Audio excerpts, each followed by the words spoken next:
If you think pronouns are confusing, wait until you find out about verbs! Oh God, my brains.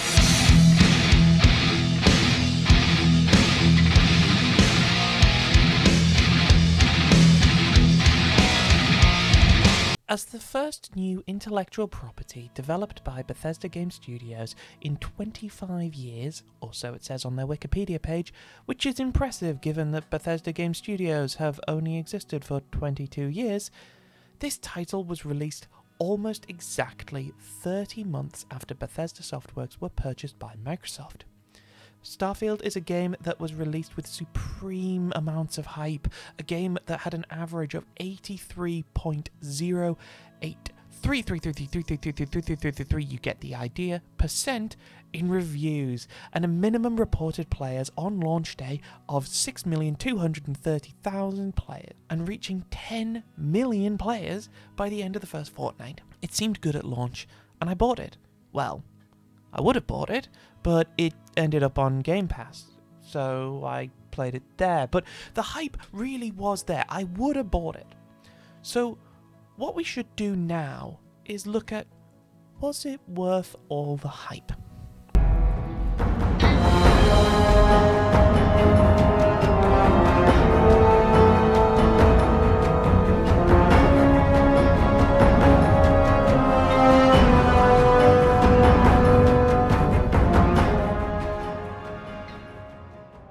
We start our game on May 7th, 2330, in a lift, diving deeper and deeper into the mine we work on the moon of Vectra. Our equipment is checked by our supervisor Lynn, and she chats with our colleague Hella, something that adds a lovely little bit of banter and a little bit of concern around the horrendous workplace accidents. It gives us some more ambiance, and it feels a little bit more believable than the conversation you're given in Fallout 3 or Skyrim. It feels more lived in. Or maybe that's because I haven't seen it 80 million times. After following your team and looking at all the other people who seem to be way more qualified than you, and they're literally miners, pull yourself up by your bootstraps, liberal. Anyway, after passing them, you are given a laser, do a little bit of ore extraction, and find the magical MacGuffin that you touch, which is probably filled with fentanyl or something, given the fact that you immediately fall unconscious. Probably because you can't do a proper day's work and care too much about your precious pronouns or whatever. Upon waking up, we get to meet the host of this adventure, and in our case, that being Deborah Finstrad. Before allowing her off on her own, I want to mention that the time for this introduction of this game is really nice. It's not too long and it's pretty vague, something Bethesda should use in future projects, instead of the forced hetero military history has procreated introduction of Fallout 4 as potentially the worst example. I also want to mention that the cutter job can only be described as like when you give the new kid easy work so they feel like they've completed something, but you don't want to overwork them on their first few days. It's quite nice. When it comes to the character creator, I love that the background and traits are all here from games like Fallout New Vegas and Mass Effect, as the ones that pop off the top of my head, allowing for some personal role-playing ideas, as well as callback to my favourite boy, the adoring fan. Again, something that this game got right was keeping the level of customization in the visuals for the character. It is so in-depth that I spent at least 10 minutes on my first character and I was conscious of time. I could have been there for hours had I not known that the more footage of it I captured, I would then have to edit. Having finished up with picking her hair dye for the day, Deborah is let loose on the world. We have Lynn react to what you've chosen and talk about it being a head injury. Pronouns? A head injury? Is this a nod to Fallout New Vegas, the game that's owned by the trans community?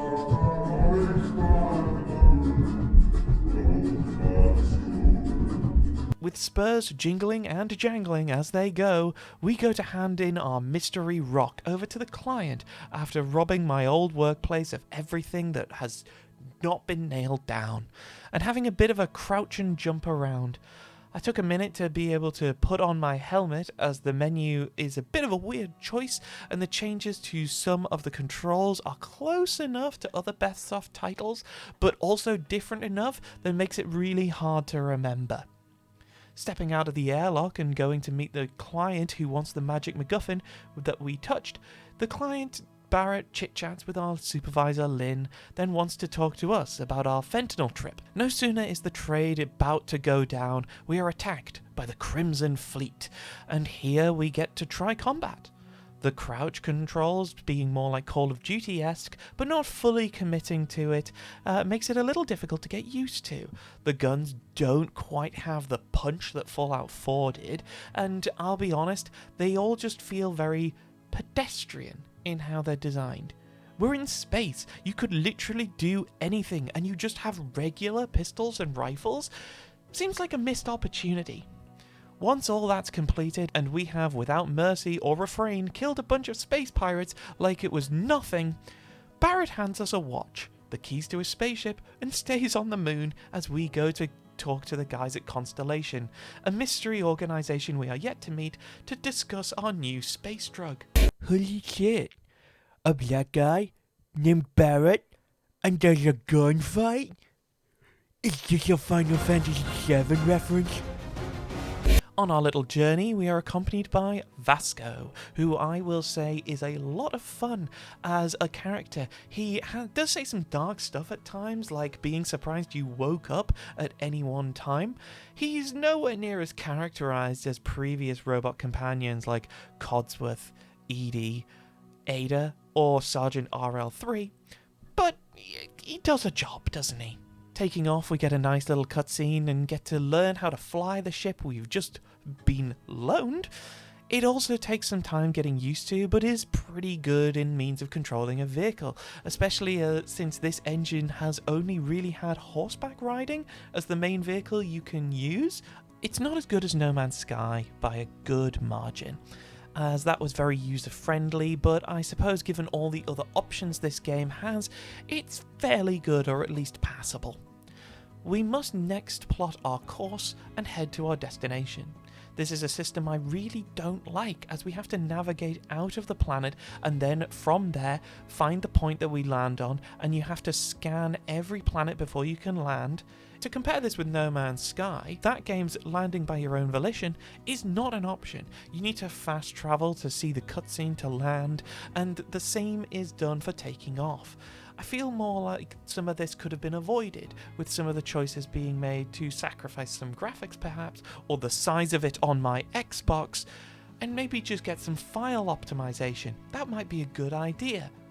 But that's a criticism for all big-name Series XS games at the moment. Now, at this point, we've begun the open-ended adventure of the game, and so not to give too many spoilers, partly because I can't, as I couldn't finish the game, as it made me far too bored to see it all the way through, I'm going to go and discuss things a little bit more vaguely and may mention certain plot points, but it's only in, the first 10 quests? Because, as I said, it lost me far too quickly. So dip out here if you want to avoid spoilers, but it's not going to be the worst thing in the world, okay?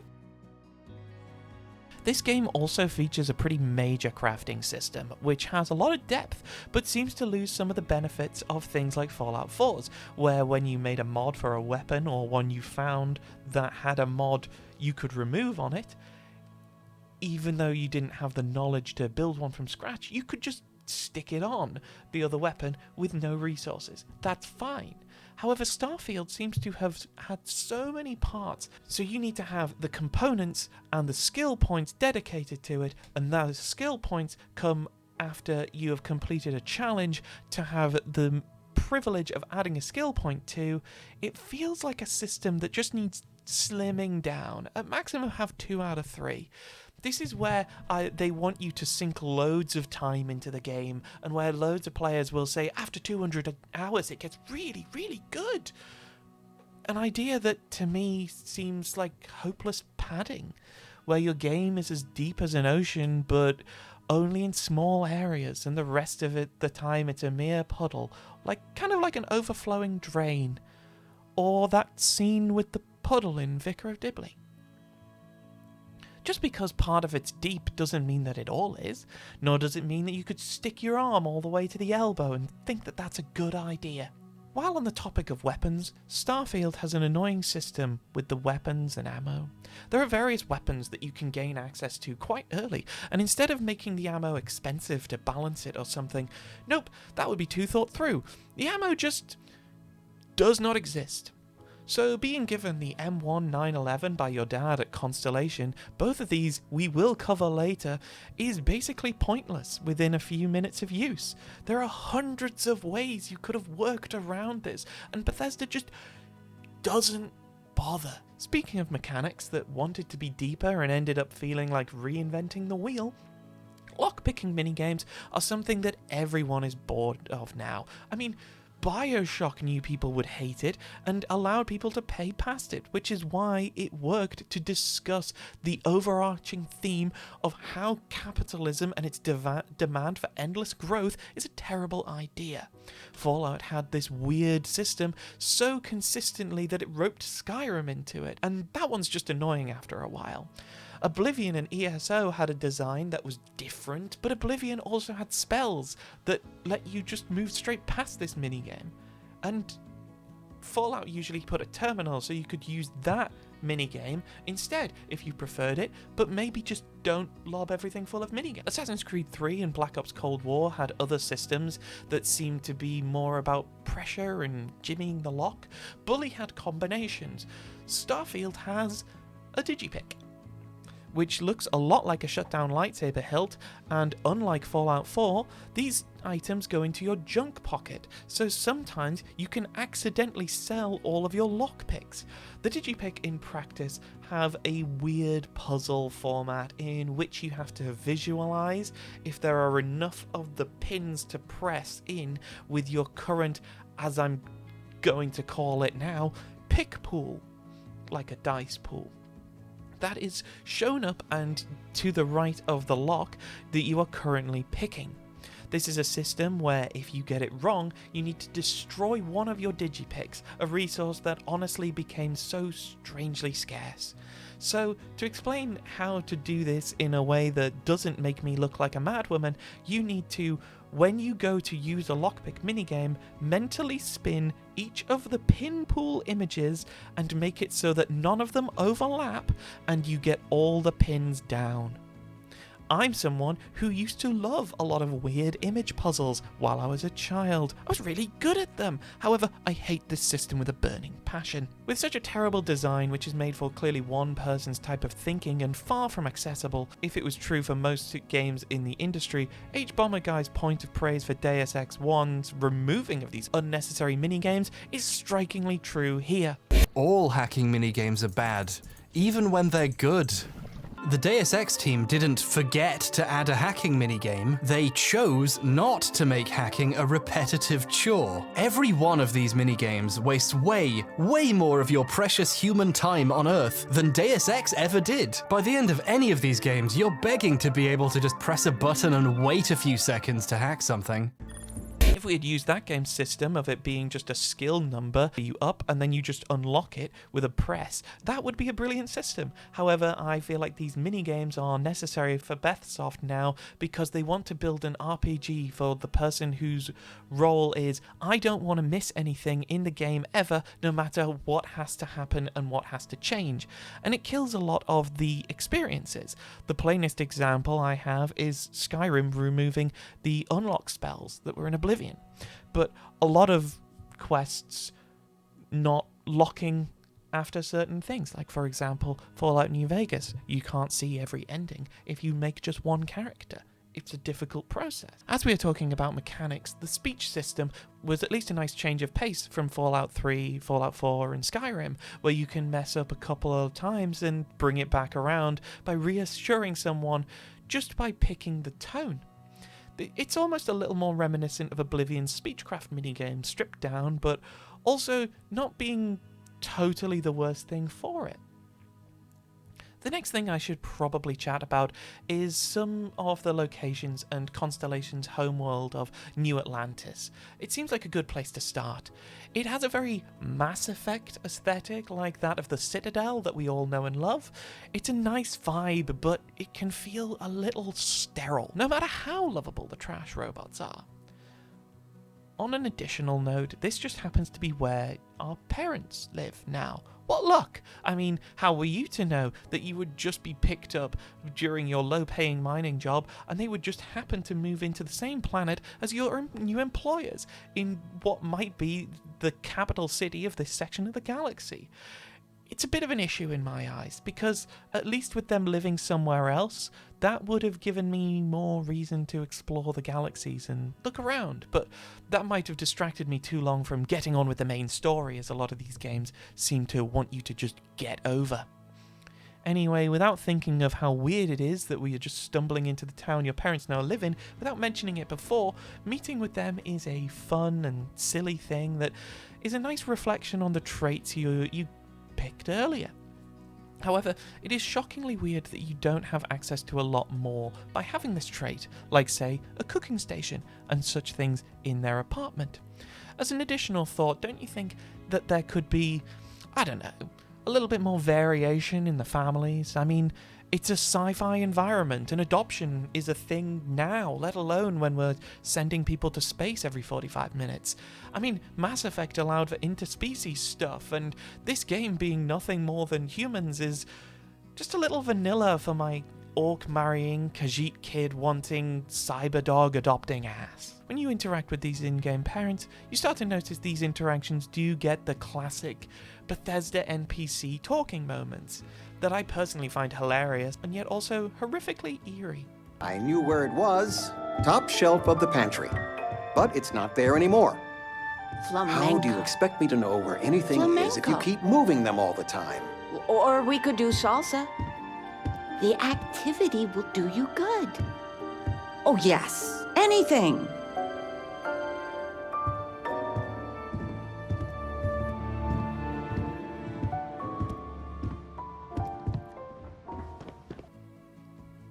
Unless, that is, that they're both meant to suffer from dementia. They just sort of stop existing when you aren't talking to them and becoming a bit of a weird husk, staring right through you, barely noticing any of your weird as hell actions. I have to make a point though. You remember that part I talked about how your dad gives you a rare gun? Well, this pop-up of them is a nice feature. It's part of the writing that makes them feel like they still exist beyond this apartment, and something I would like to see more of in games, not just by Bethesda. Not to repeat myself, but moving on to the Adoring Fan's return,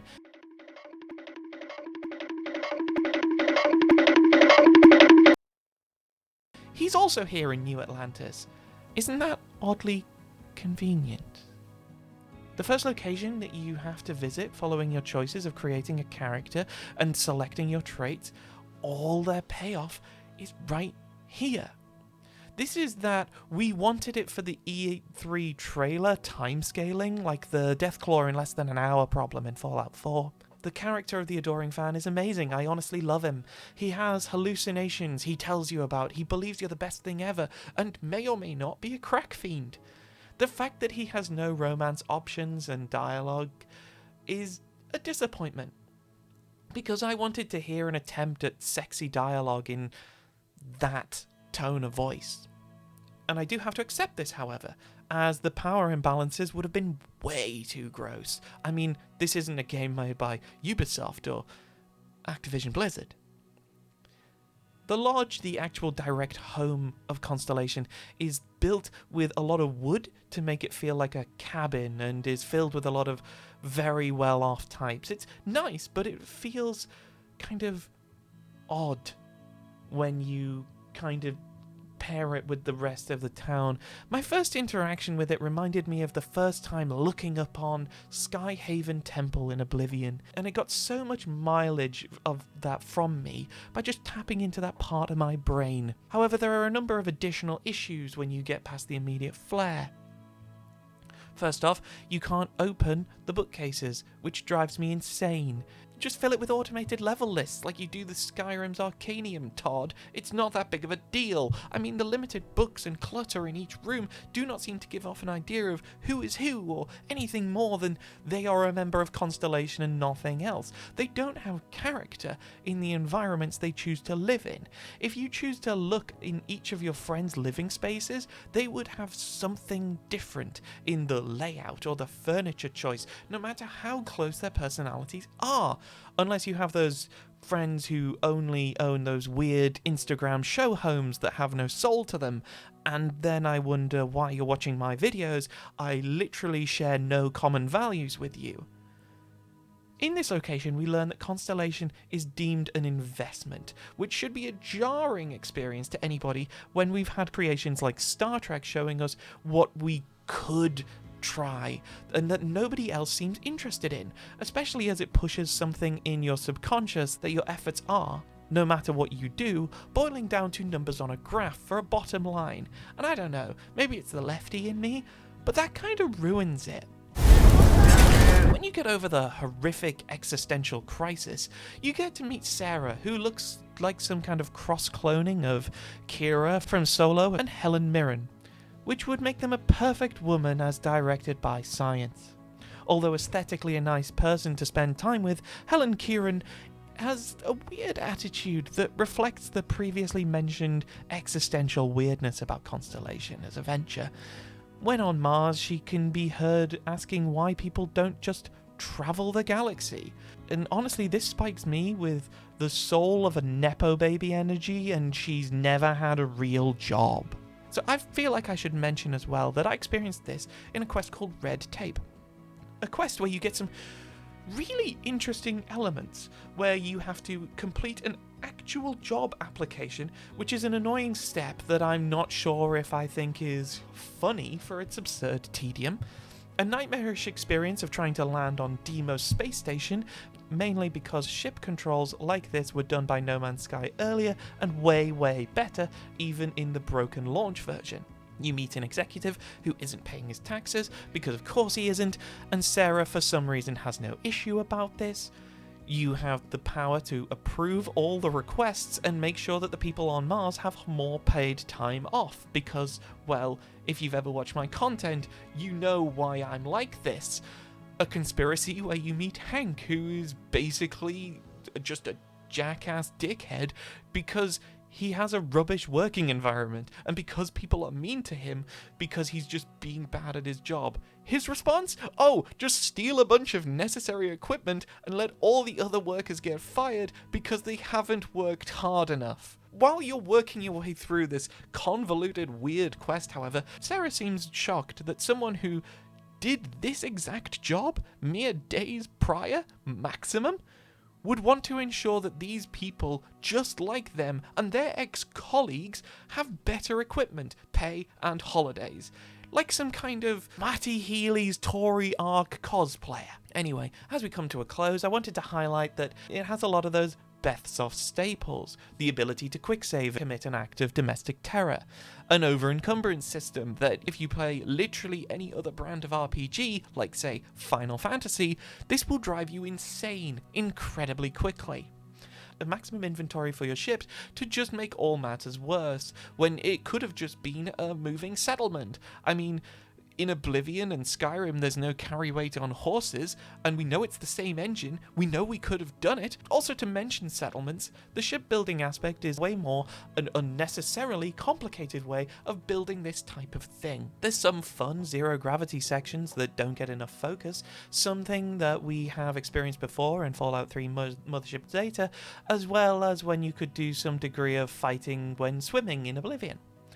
That horrible Creation Club way of progressing missions and quests where a message or note is just plopped in your inventory, like in the mission Deputized. However, if you miss this, like many will, it's a nightmare to try and find where in the shit you are meant to go, to talk to someone, or in any way to progress your current quest.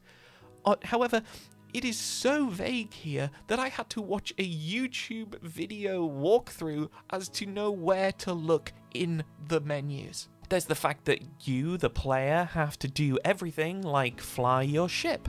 You get to hear all your companions and crew having a chat in the background and having a fantastic time while you play Space Flight Showfuse, in my case. This is a system that any other spacefaring game has avoided, like the Star Wars Jedi series having another character doing the flying, or perhaps Mass Effect having the same solution, as well as the Outer Worlds just doing an immediate fast travel. No Man's Sky not really having companions, and LEGO Star Wars having it that you focus on somehow all of these characters fitting in a ship that is clearly filled by one person and having all your companions talking to you specifically while you fly. This type of thing is fine as a setup for a character like Grease or Joker because they signed up to be a pilot first and foremost. I didn't. I don't drive a car because I don't like the responsibility of being the designated driver. Broken systems of various qualities. For example, the lighting of the torch was unable to be used, and because there is no brightness controls, at least on Xbox at the time that I could find, in my attempt to retrieve the Chi artifact in the quest The Empty Nest, I had to scramble through the darkness like a madwoman to reach the artifact, and once there, if you were like me, and hating how little carry capacity you have, you wouldn't have brought a mining laser. With that, I had to brute force it and use all my explosives and ammo to try and resolve it. The combat balancing system is also broken, where a level 10 on normal difficulty will be attacked by enemies that are all level 2, and then suddenly there are 2 level 18s that will just tank everything and wreck your hull within 15 seconds. All of this is just added to the broken level system that I talked about earlier. You can find a bunch of ships just floating in the darkness, which don't have health or anything, and I'm pretty sure they're a bug, and if you shoot them, they become some kind of space Beyblades. And speaking of broken animations, you can find that your character just doesn't know how to hold a gun. The best writing in the whole game I experienced was Sam's conversation about family and expectation and legacy. It's the most engaging thing I've experienced in the game, so I'm not going to ruin it for anyone. Other than that, the game was so painfully dull that I had to quit at like level 10, and I highly doubt that I'm going to touch this one again. So I'm going to say, yeah, maybe don't bother with Starfield. It's a shinier display of worse mechanics from almost a decade ago, and that truly is a sad thing. I mean, I'm talking as somebody who has 137 hours in an Oblivion playthrough that hasn't even finished the main quest yet. So I like these games. I wanted to like this. But personally I would say play it on Game Pass if you have that already, but don't buy a full price copy. Hi there, thanks for listening to my video on Starfield. If you liked it, please drop a like, subscribe, comment, whatever, you know, that kind of thing. But also, check the links that we have. It'll help me, it'll help me know what content to make and what not to make. And I hope to see more of you soon. Also, if you don't do any of those things, Branny will be very sad. Okay, bye.